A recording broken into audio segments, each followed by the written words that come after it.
le futur. Après le bug de l'an 2000, la civilisation a été éradiquée. Toutes les connaissances ont été perdues.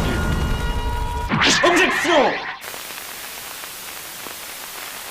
Il n'est pas rare d'employer l'expression le 7e art pour désigner le cinéma, ou le 9e art pour désigner la bande dessinée.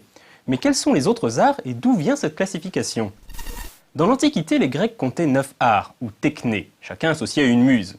Ces arts étaient la poésie épique, l'histoire, la poésie érotique, et oui, la musique, la tragédie, le trio pantomime, rhétorique et chant religieux, le duo danse et chant choral, la comédie et le duo astronomie et géométrie. Des domaines assez différents de ce que nous appellerions aujourd'hui de l'art. Au Moyen-Âge, on distinguait les arts libéraux des arts mécaniques. Les arts libéraux étaient divisés en deux catégories. Le trivium, ou art du langage, comprenait la rhétorique, la grammaire et la dialectique. Tandis que le quadrivium, ou art mathématique, regroupait l'arithmétique, la géométrie, l'astronomie et la musique. Quant aux arts mécaniques, on y retrouvait l'architecture, la sculpture, la peinture et l'orfèvrerie.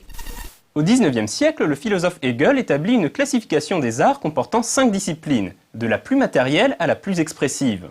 Il s'agissait dans l'ordre de l'architecture, la sculpture, la peinture, la musique et la poésie. C'est cette liste qui sera par la suite étendue. Le 6e art regroupera donc les arts vivants ou arts corporels, la danse, le mime, le théâtre et le cirque. La 7e place sera bien sûr allouée au cinéma grâce aux efforts de l'écrivain Ricciotto Canudo et de Louis Deluc, l'un des premiers critiques de cinéma. La 8e place est plus complexe. Un temps alloué à la photo ou à la radio, elle finira par désigner collectivement les arts médiatiques, radio, photo et télévision. La 9e place sera attribuée à la bande dessinée grâce aux efforts militants des auteurs de BD Maurice et Pierre Vancker dans les pages du journal de Spirou dans les années 60. Et qu'en est-il du 10e art? Certains revendiquent qu'il s'agirait du jeu de rôle, du modélisme, voire bien entendu du jeu vidéo.